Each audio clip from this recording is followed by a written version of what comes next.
Eh bien, salut à tous et bienvenue sur Football Garden. C'est Bilal qui vous parle aujourd'hui. On se retrouve pour une toute nouvelle vidéo. Et vous avez vu là, il y a un petit frérot qui est là, ça fait plaisir. Ça fait plaisir, ça. Ça faisait longtemps qu'on attendait de ça et on a Heureusement, ouais. on a attendu la meilleure occasion possible. Je suis avec Walid, le frérot de Football Garden. Enfin, la vidéo en duo tant attendue, ça vaut quoi? Bah ouais, parce qu'à la base, normalement, on est censé être une chaîne à deux. D'ailleurs, c'est pas la seule vidéo prévue à deux. Bon, on en profite de l'occasion parce que c'est un Chelsea United. Je sais qu'on voit pas souvent. Je sais qu'il y a des gens qui vont se demander, mais c'est qui cet inconnu? Moi, je veux Bilal. Moi, je veux que Bilal. Et moi, je veux que Bilal et David. Bah non, il y a Bilal, David et Walid maintenant. Et aussi le poteau de Footballist Blue aussi, hein, faut pas que j'oublie. Le Mais nouveau blues. ouais, le nouveau blues. Pourquoi j'ai dit Footballist Blue? C'est un nom de la chaîne de David.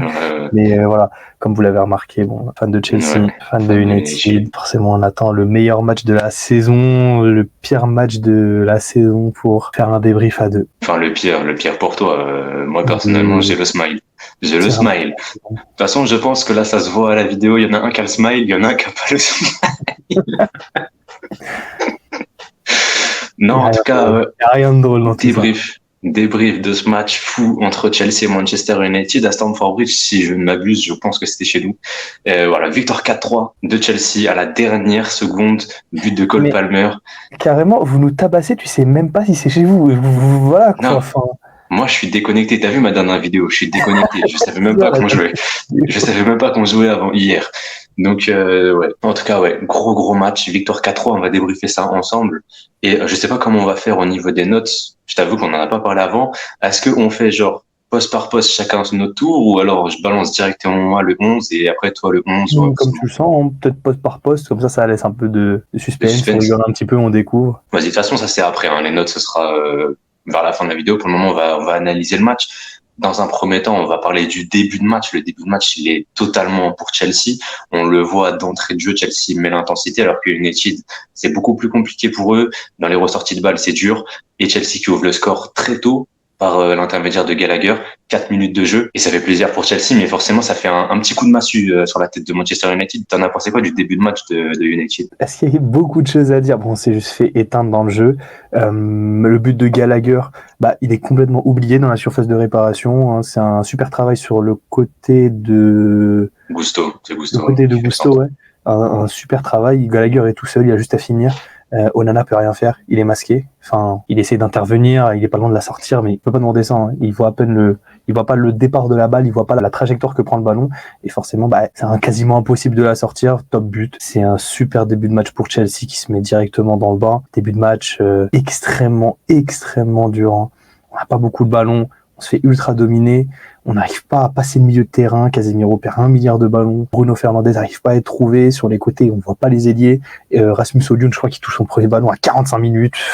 Le match, ce début de match est vraiment compliqué. Hein. Bah moi, je pense surtout que sur le premier but du coup de Gallagher, pour avoir revu l'action, je pense que les défenseurs sont tellement omnibulés par Palmer qui prend le premier poteau que derrière t'as Gallagher qui se retrouve tout seul et mais en plus c'est même pas pour lui à la base le ballon parce que c'est dévié par un défenseur et ça revient dans l'effet de Gallagher et donc du coup ça permet à Chelsea de mener 1-0 et derrière Chelsea qui continue de dominer tranquillement et juste avant la 20e minute, il y a ce fait de jeu qu'on peut discuter avec Anthony qui fait faute sur Cucurella dans la surface. Est-ce qu'il y a penalty ou pas? On peut discuter. Pour moi, c'est discutable, mais j'aurais pu se pencher sur le non. Pour moi, il n'y a pas vraiment penalty. Bah, bon, en tout cas, c'est vraiment léger, quoi. Avec les images que j'ai pu revoir là, à froid, je sais pas si je suis à froid là tout de suite, mais que j'ai pu voir à froid, en fait, et c'est qui est sur l'action? C'est Cucurella qui se fait tacler par Anthony. On voit Cucurella qui part, qui est dans la surface de réparation, et Anthony qui va sur lui.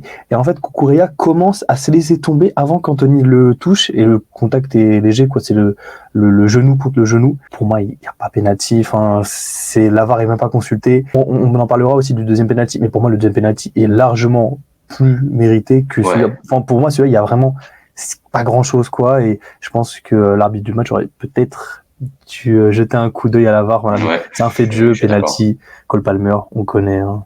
Il a marqué un penalty contre City dans les dernières minutes d'un match où il y avait 4-3. Donc bon, un match contre United où ils sont en train de mener 1-0. C'est bon, il la met. Et voilà, quoi. 2-0 à la 20e minute, c'est un début de match rêvé pour Chelsea. Début de match rêvé et pourtant. Et pourtant. Non, mais ce match, c'est les montagnes russes. Hein. Et là, on va passer dans la partie coup de gueule, obligé de passer dans la partie coup de gueule. Ça, c'est pour toi, ça. C'est le troisième coup de gueule sur la chaîne. Je sais même pas. Deuxième coup de gueule en 5 jours. Deuxième coup de gueule en 2 vidéos. Non, mais honnêtement, je sais même pas par où commencer parce que c'est vraiment une ribambelle d'erreurs et c'est effrayant, parce que si on revoit l'action, du coup, c'est Caicedo, pour revenir sur le but du 2-1, évidemment, pour ceux qui n'auraient pas compris, c'est Caicedo qui fait une passe à Badiachil, la passe est ratée parce qu'elle n'est pas sur Badiachil, mais pour moi, c'est un scénario comme un entraînement, quoi. C'est, tu trouves le central en retrait, le central va la mettre au gardien, et le gardien repart de l'autre côté. C'est juste une ressortie de balle classique. Et là, Badiachil, je sais pas ce qu'il lui a pris, peut-être qu'il était attaché au sol, il avait une liane qui était coincée dans sa chaussure, je sais pas, peut-être, mais il a pas bougé. Et derrière, t'as Garnacho qui part. Garnacho, voilà, c'est pas un joueur que personnellement je trouve super fort. Faut quand même relativiser. Faut être honnête, c'est pas le régime de Ronaldo, quoi. Voilà, exactement. Mais quand il part dans la profondeur, il est assez rapide pour éteindre Badiachil. Enfin, Badiachil, une fois qu'il est pris de vitesse, c'est terminé. On le sait très bien. Derrière, pour moi, Petrovic peut peut-être un peu mieux faire. Enfin, voilà, il couvre pour moi assez mal son premier poteau. Je pense qu'il veut vraiment anticiper le second, mais voilà, Garnacho la place bien. Magnifique, rien à dire. Mais honnêtement, que ce soit Caicedo ou Badiachil sur l'action, pour moi, les deux déjà sont en tort. Mais Badiachil, le match qu'il a fait, je pense qu'on est top 3. Hein. On est top 3 disaster class. Je pense qu'on est top 3 disaster class. On aura les notes en fin de match. Mais ouais, but de Garnacho à la 34e. 30e. Ouais, 34. 34e, exactement. Sur une erreur bête. Enfin, honnêtement, j'en parlerai à la fin hein, sur le débrief du match et des formes actuelles. Mais Manchester United, si on n'a pas soit des top buts, soit des buts offerts, on marque pas. Il n'y a pas de jeu collectif. Et moi, personnellement... Après, on en reparlera juste derrière, mais le deuxième but, c'est très bien joué collectivement de la part de Manchester United. Le deuxième but est super bien joué, mais vraiment, le premier but, quoi, c'est un cadeau de Chelsea pour Garnacho. Et on connaît notre équipe, c'est beaucoup de jeunes et c'est des gars qui... faut lancer, faut allumer la flamme et après ça part. Surtout contre une équipe qui est en perte de confiance. De match en match, une équipe qui n'arrive pas à garder l'avantage. On l'a vu contre Brentford, donc forcément, il y a 2-1. Tous les espoirs sont relancés et puis on le voit directement avec le deuxième but de Bruno Fernandes sur un super centre de Diogo Dalot. Petrovic peut rien faire, un but à la 39e minute.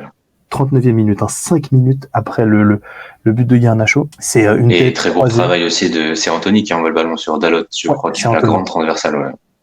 Anthony qui envoie le ballon sur Dalot et Dalot qui est tout seul pour centrer. Centre. Ouais, gros match de Anthony, on en reparlera. Exactement. Parce que évidemment sa deuxième mi-temps est encore mieux. Mais Anthony, c'est très gros match de sa part. Déjà que j'en avais parlé au match aller, bon, j'étais pas là, j'étais tout seul pour le faire. Mais au match aller, j'avais vraiment souligné la performance de Anthony avant même de commencer à parler de Chelsea, parce que Anthony, c'est un joueur qui est beaucoup critiqué à juste titre, évidemment, parce que sa saison est mauvaise, sa saison est complètement raté, faut être honnête.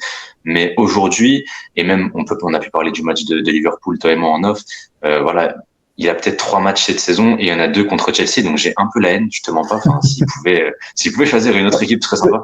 Mais... Moi, j'aimerais bien qu'il choisisse d'autres équipes aussi, hein, et qui performent dans plus de matchs que les 2 matchs de la saison qu'on a contre Chelsea, peut-être même le 3e, hein, si nos 2 clubs se retrouvent en FA Cup, en finale de FA Cup. Mais voilà, Anthony, c'est un joueur qui est très en difficulté. Déjà, sportivement, on a vu que c'est pas le même joueur depuis qu'il a quitté l'Ajax. Les 100 millions, on sent que ça a pesé. Enfin, même si lors de sa première saison, lorsqu'il arrive, il fait un début de saison de taré, il marque contre Arsenal, contre Manchester City, Arsenal direct. Que des top buts. Je crois qu'il avait marqué un truc comme 8 buts, peut-être un peu plus, un peu moins. Enfin, c'est un super début de saison. Puis après, on l'a senti régresser au fur et à mesure jusqu'à ce début de saison. Il y a eu des problèmes extrasportifs qui l'ont impacté. Il a manqué des matchs. Plus sportivement, il avait beaucoup de mal. Il était pas, hormis sa vitesse, il avait rien. Que ce soit niveau tir, que ce soit niveau passe, que ce soit niveau dribble. Un joueur ultra fade, ça qui me rappelait énormément Sancho. En plus par rapport à Sancho, c'est que lui au moins il courait. Lui au moins il courait. Donc c'est déjà pas mal. Mais ouais, Anthony, super son match. Et on va en parler directement. Moi je pense qu'on rebondit directement sur la deuxième mi-temps. Retour des vestiaires. Il y a 2-2 à la mi-temps. Ouais, il y a 2-2 à la mi-temps. Et il y a surtout la sortie de Raphaël Varane qui sort sur blessure. Encore une blessure du côté mancunien. Remplacé par Evans qui lui-même se fait remplacer 20 minutes derrière. Se fait remplacer par Camboila à la 66e. Il est resté du coup 20 minutes. 20 minutes. Ouais, il est resté 20 minutes sur le terrain. Camboila qui rentre, et Garnacho qui va marquer sur un extérieur du pied, mais merveilleux, extraordinaire à l'extérieur du pied d'Anthony, avec un petit rebond, un léger rebond juste avant qui permet à Garnacho d'avoir le ballon pile sur la tête et qui lui permet de finir tout simplement. Petrovic, je sais pas si sa sortie est mauvaise. Je sais pas si pour moi elle est mauvaise. Pour moi il doit pas sortir en fait. Il n'y a pas lieu de sortir sur cette action-là parce que il est trop loin de sa cage. Il se retrouve trop loin de sa cage et en plus de ça, il est pas dans le bon timing parce que, comme tu l'as dit, il y a un rebond et que quand il y a un rebond, c'est super dur pour un gardien de bien se positionner. Et voilà, exactement. Et derrière, Garnacho fait le geste juste en lobant le gardien et derrière, je sais plus c'est qui court pour empêcher d'aller la mettre. Je pense que c'est Dissassi ou Badiachil, je sais pas. Mais Badiachil, c'est une disaster class son match. Et c'est pas la première fois. Il s'est réveillé ce matin, il avait une seule mission, abattre l'ennemi, abattre Badiachil. Non, mais Badiachil, je suis désolé. En fait, moi, j'ai encore un autre coup de gueule. J'en ai pas parlé dans ma dernière vidéo de ce point-là. Mais aujourd'hui, ton meilleur défenseur central, il s'appelle Thiago Silva. Il est sur le banc parce que sa femme a parlé et a insulté Pochettino dans les médias. Moi, je dis ça, je dis rien. Aujourd'hui, ton meilleur défenseur, tu te prives de lui parce que sa femme a parlé. D'accord, ok, tu lui mets une petite suspension pendant 1-2 matchs, vas-y. Mais là, c'est un boycott. Il est en train de le boycotter depuis je sais pas combien de temps. Je sais même pas c'est quand. En plus, là, ce match-là, il aurait été tellement important, mais tellement important à côté d'Issassi. Quand on voit le match de Badiachil, mais avec Thiago Silva, on n'en prend jamais 3. On en prend peut-être 1 ou 2, peut-être, mais jamais 3. Jamais de la vie, vraiment. Donc là, clairement, aujourd'hui, tu te retrouves avec Badiachil parce que t'as Colwill qui est blessé, t'as Fofana qui est blessé, et donc du coup, à côté d'Issassi, c'est soit Chalobah, soit Badiachil, vu que tu boycottes Thiago Silva. Et bon, entre Chalobah et Badiachil, c'est comme choisir entre la peste et le choléra. Donc voilà, honnêtement, autant prendre Badiachil, mais sur ce match-là, il nous a encore prouvé qu'on ne peut pas lui faire confiance. Moi, honnêtement, je ne vais pas parler tout de suite parce que je vais en parler dans ma vidéo Mercato cet été, quand je vais parler de la défense de Chelsea pour l'année prochaine. Mais Badiachil, à la revoyure, hein. Voilà. On en reparlera. Mais en tout cas, ouais. Du coup, United qui mène 3-2. Et à partir de ce moment-là, à partir de ce moment-là, le match s'est terminé. En vrai, à partir de ce moment-là, United, je trouve qu'ils étaient vraiment bien dans leur match. Chelsea, j'avais vraiment l'impression qu'ils abandonnaient limite. Ça frappait de loin. Il y avait toujours une jambe mancunienne pour empêcher un but, quoi, clairement. Palmer a beaucoup tenté. Mais à partir de ce moment-là, après le but de Garnacho, on essaie encore d'avancer. Après, c'est surtout on recule. Et on vous laisse le ballon tout le long du match. C'est vous qui avez le ballon, qui avez quasiment toute la possession à partir du but de Garnacho. Forcément, vous avez le ballon et on connaît le scénario. Alors, ouais, pour le coup, oui, mais après, on est Chelsea. Chelsea contre des blocs bas, on a l'habitude d'avoir le ballon. On l'a vu à Burnley le week-end dernier. On finit avec 34 frappes dans le match, on gagne pas le match. Honnêtement, quand je vois le résultat et que je me dis, ok, on a gagné 4-3, c'est un miracle. Genre vraiment, c'est un miracle. Je sais pas comment on a fait pour gagner ce match parce que honnêtement, depuis le début de la saison, j'en ai vu tellement des matchs où on ne gagne pas alors qu'on a le ballon 60% du temps et qu'on fait juste des passes latérales à l'entrée de la surface parce qu'on ne peut rien faire de plus. Et là, aujourd'hui, on arrive à trouver une faille que va créer Manchester United eux-mêmes. Au final, c'est même pas Chelsea qui l'a créé cette faille, vu que c'est Dalot qui vient provoquer ce penalty sur Madueke. On joue la 97e peut-être, ou la 96e, je sais plus exactement. C'est à la 90e plus 10, c'est le but de Cole Palmer, donc c'est... ouais, ça c'est le penalty, mais voilà, il y a eu pas mal de temps de... Ouais. Avec la VAR. Donc vraiment, voilà. Pour moi, Dalot, mais ce foire complet, genre sur son intervention défensive, clairement, là, pour moi, il y a penalty pour le coup, assez clair. Et Cole Palmer le transforme, ça fait 3-3. Et derrière, complètement fou. Honnêtement, j'ai pas eu le temps de revoir ce qui s'était passé à l'engagement, mais je pense vraiment que Chelsea récupère le ballon dans les secondes qui suivent à l'engagement. Un peu comme Benzema contre le PSG il y a 2-3 ans en Ligue des Champions là. Genre vraiment parce que le ralenti se termine et c'est déjà Chelsea qui part en 4 contre 2 et qui se foire complet d'ailleurs sur cette action-là avec Sterling. On en reparlera, mais voilà. Et donc du coup, Chelsea qui va tout de suite à l'attaque et ça, tu vois, c'est rare. Ça, c'est super rare de la part de Chelsea et faut quand même le souligner. Donc du coup, on a ce corner qui est d'ailleurs provoqué par une frappe de Chukwuemeka magnifique qui est déviée. Je crois que c'est Onana ou c'est un défenseur qui la sort. C'est un défenseur qui la sort et justement, ça passe pas loin de surprendre Onana. Ouais, voilà, ok. Et derrière, coup franc. Corner, excusez-moi.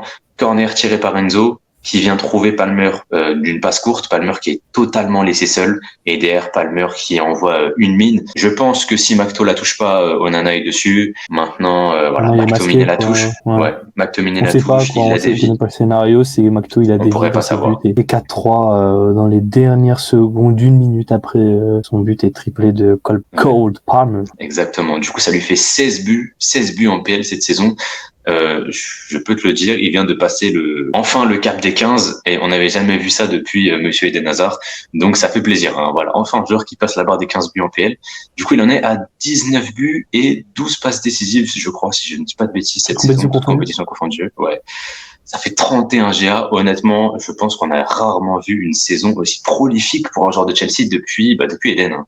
Depuis Eden, je crois qu'il finit à 15 buts, 16 passes D sa dernière saison, Eden Hazard, et qui finit du coup à 31. Et là, il lui reste encore des matchs, hein, Palmer, pour aller encore monter plus haut.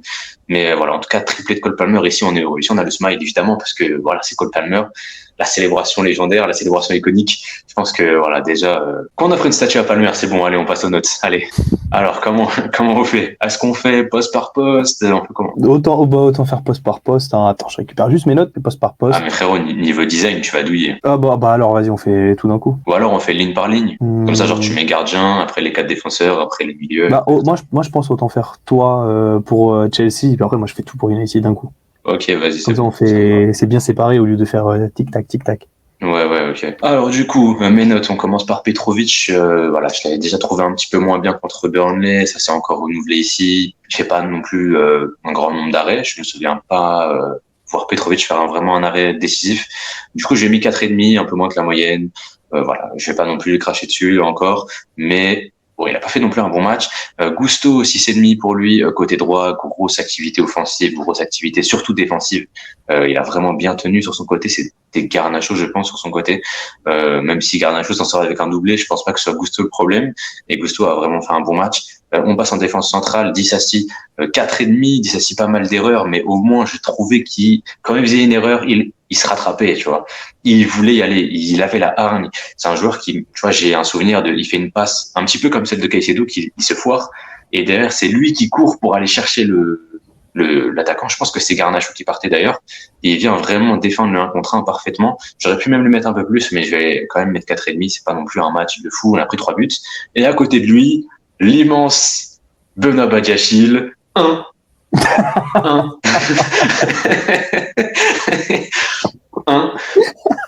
pour la présence. Ah, parce qu'il a mis son nom et son prénom sur la copie. Exactement.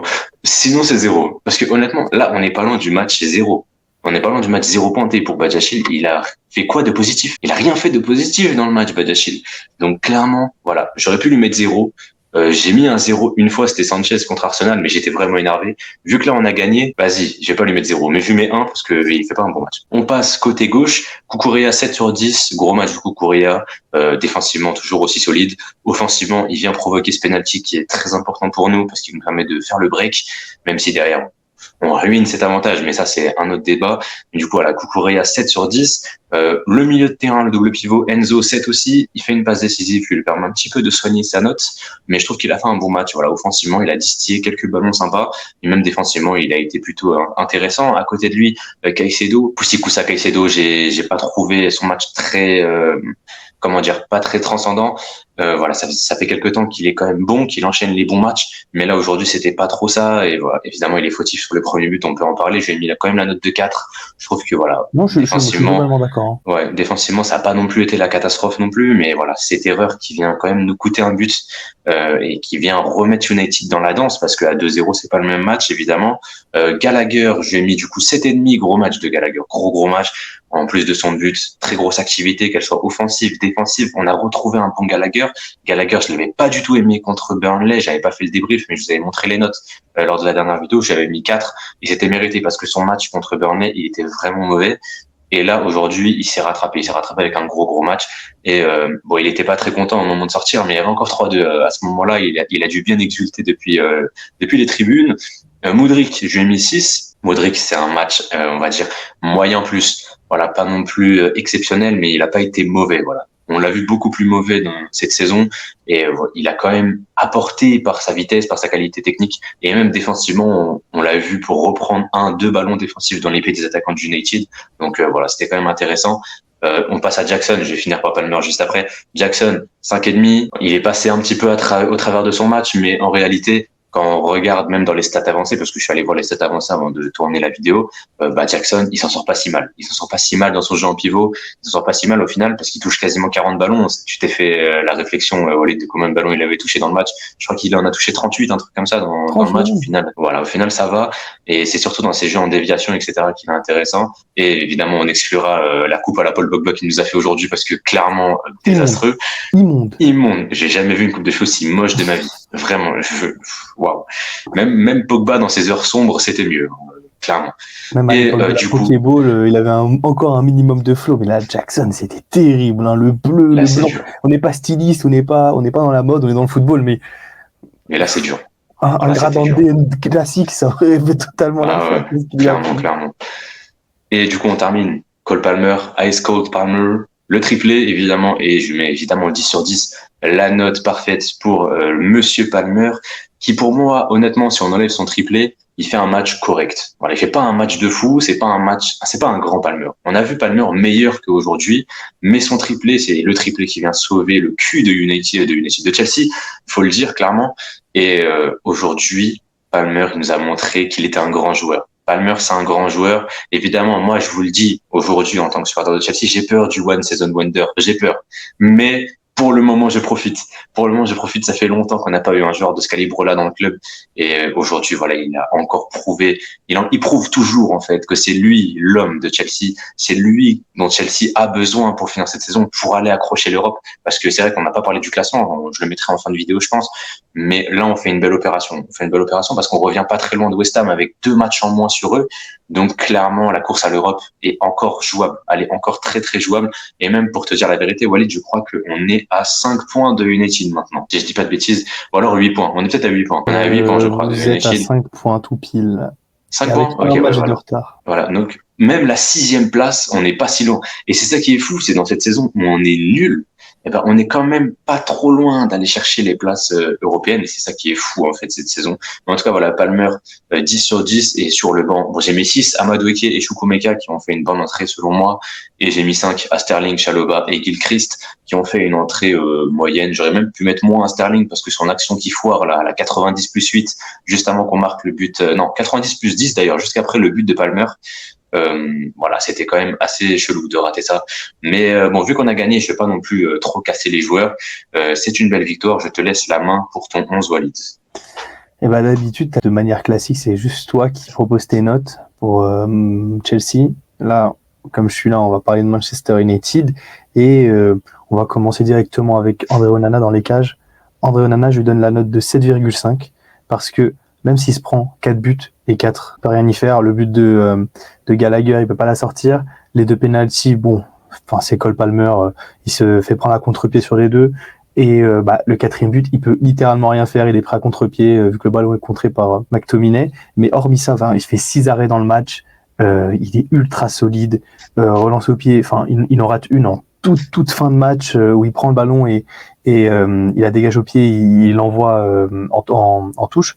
Mais hormis ça, ultra rassurant Onana et ça fait quelques matchs qu'il est ultra rassurant. Il prend 4 buts, mais avec une défense comme ça et dans un match avec un scénario pareil, c'est difficile de pas les prendre les 4 buts. Hein. Tu mets n'importe qui, tu mets New York Prime, à part si il se réveille pendant la séance de tir au but ou s'il a des réflexes supersoniques pour partir dans l'autre sens sur le ballon contré par McTominay. Enfin, il peut rien faire sur les buts. Donc je donne la note de 7,5 à André Onana. Ensuite sur le côté droit, Aaron Wan-Bissaka, il fait son match. Je l'ai trouvé plutôt bon, plutôt rassurant. C'est pas le match où il a été le plus transcendant, surtout au début. Au début, il a eu énormément de mal. Il avait énormément de mal aussi bien à défendre qu'à attaquer. Au final, ça a réussi. Enfin, il a réussi à améliorer sa note au fur et à mesure. Donc 6,5 pour moi, c'est globalement quelque chose de positif, contrairement à Maguire. Maguire, à qui je mise 5,5. Il fait pas un mauvais match. À un moment, il fait même une percée où il prend le ballon au milieu de terrain et il passe entre les joueurs de Chelsea qui s'attendent pas à ce que Maguire fasse une percée sur le côté gauche. Il passe une frappe et ça passe pas loin. Ça passe pas loin d'être sorti par Petrovic ou peut-être même de taper la barre. Mais Maguire fait pas un match non plus incroyable, mais il est pas horrible. C'est vrai, attends, je te coupe 2 secondes. C'est vrai qu'on n'a même pas parlé, tu m'as même parlé de barre. Je viens de me souvenir du poteau de Gallagher à 2-1 ou à 2-2, je crois. Je crois que c'était à 2-2 que Gallagher tape le poteau. On n'en avait pas parlé, mais voilà, c'était juste. Pour le rappeler. Tu peux reprendre. Ouais, et non, mais sur Maguire, j'ai pas spécialement de choses à dire. Enfin, il a fait des meilleurs matchs, il revient bien. Il est pas fautif non plus sur la défaite. Je vais parler très bientôt du fautif. Il arrive très très bientôt. Non, mais tu sais, tout le monde sait qui est fautif dans ce match. Donc Maguire 5,5. À côté, Varane pour l'amour du football, je mets 6. Parce que il sort à la mi-temps, mais honnêtement, il fait une bonne première période, même si sur le premier but, peut-être qu'on peut lui reprocher d'avoir complètement oublié Gallagher et d'être trop vite monté en même temps que Maguire. Mais pour moi, je mets 6. Enfin, de toute manière, ça va être difficile de mettre moins ou de mettre plus parce qu'on a vu qu'une première mi-temps, mais c'était une première mi-temps plutôt convaincante. Enfin, on passe sur le latéral gauche, Diogo Dalot. J'hésite encore, mais je pense que je lui mets la note de 2,5 parce que Diogo Dalot, j'ai un agenda contre ce type. et Bilal le sait, maintenant les abonnés, vous le savez, de la chaîne Football Garden, ce type-là n'a rien à faire dans mon club. C'est un ailier qui est incapable de défendre et qui offensivement n'a pas les qualités pour attaquer correctement. Enfin, il est passeur décisif, ça grand bien lui fasse. Derrière, il est complètement submergé sur son côté gauche. Il a beaucoup de mal à défendre, que ce soit en 1 contre 1, que ce soit en 2 contre 1 quand il est épaulé par Varane, puis après c'était Evans, ou quand Kobbie Mainoo décale pour venir l'aider, ou même Bruno Fernandes, il est toujours en retard.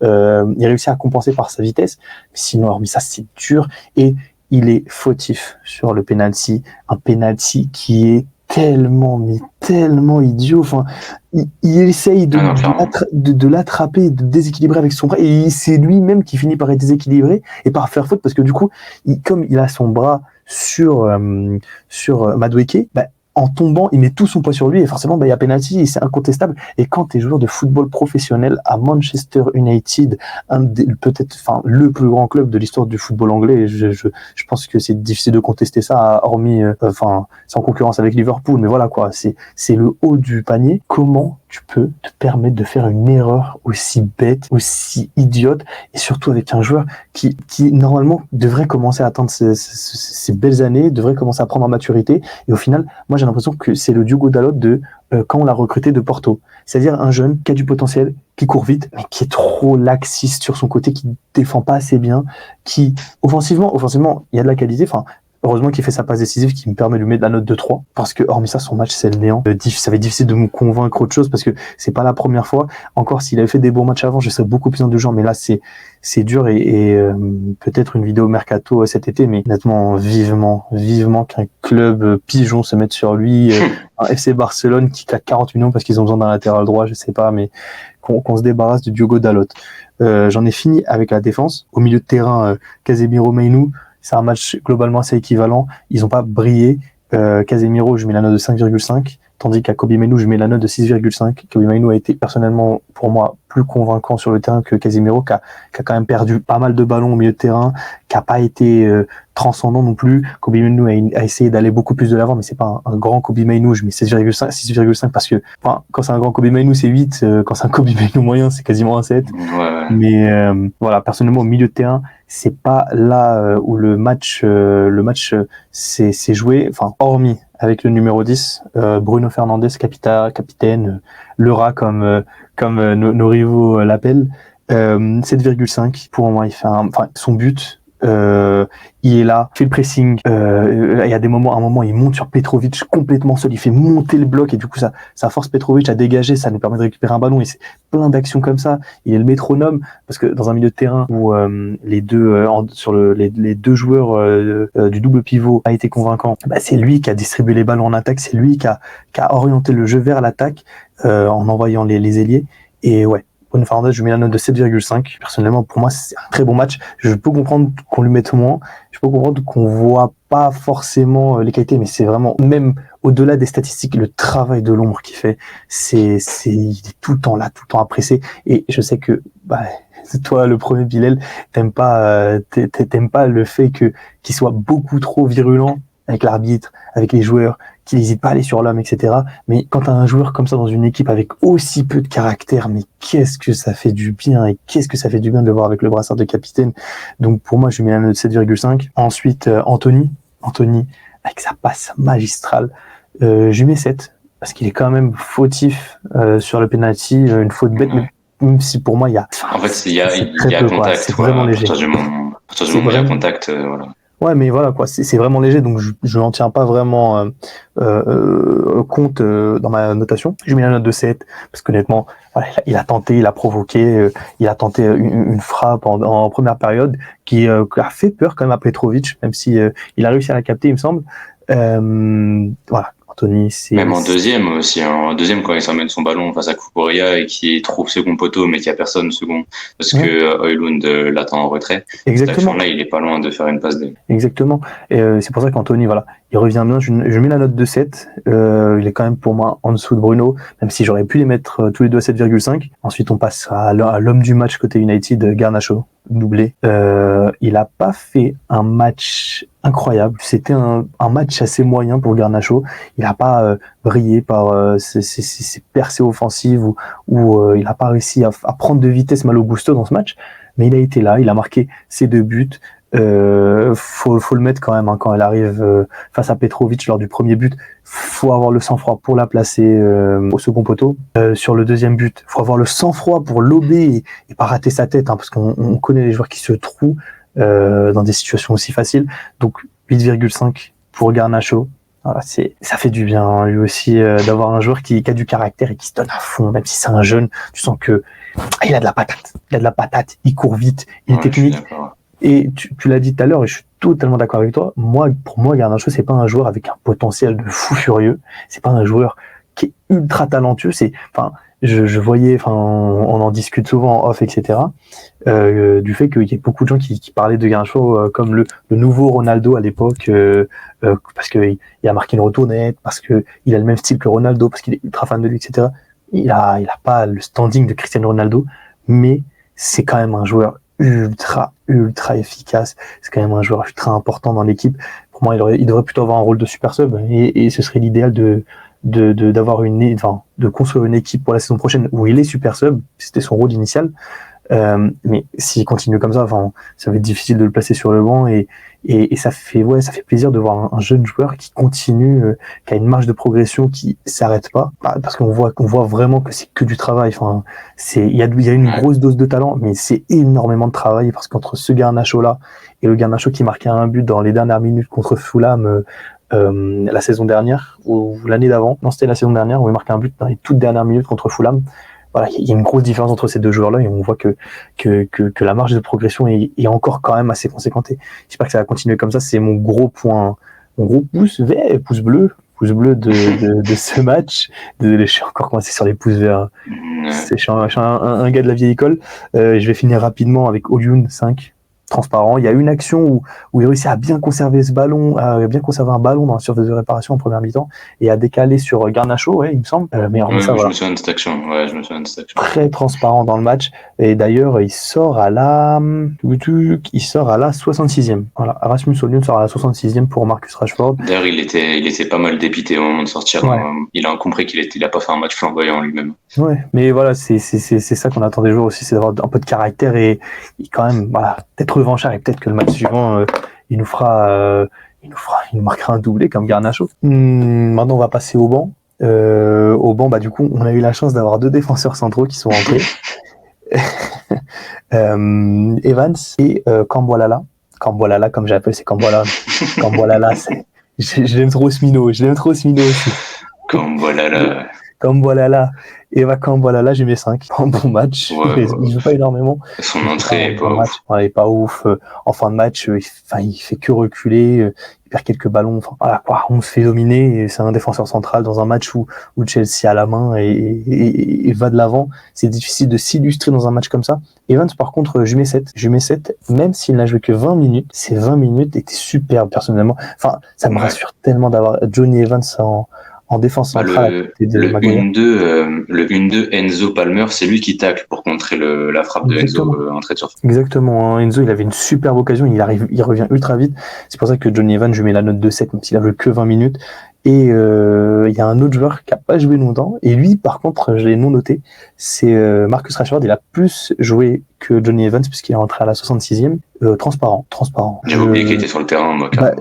Pareil. C'est pour ça que quand j'étais en train de préparer mes notes, je savais pas quoi lui mettre. Je mets quoi à Marcus Rashford, invisible. Enfin, il a pas eu de ballon. Il a pas eu de ballon en attaque. Il a tenté une petite louche pour essayer de trouver Bruno à un moment, mais. Ouais, et puis il y a aussi un moment où il y a un corner pour Chelsea et on récupère le ballon et on a un super compte normalement parce qu'on a Mason Mount et Marcus Rashford qui sont tout frais et qui peuvent partir et on les envoie pas et ouais, c'est ces actions-là. Enfin, c'est sur ces actions-là qu'il est censé s'illustrer. Bah, si on l'envoie pas, je peux pas le noter, quoi. Derrière, on a McTominay.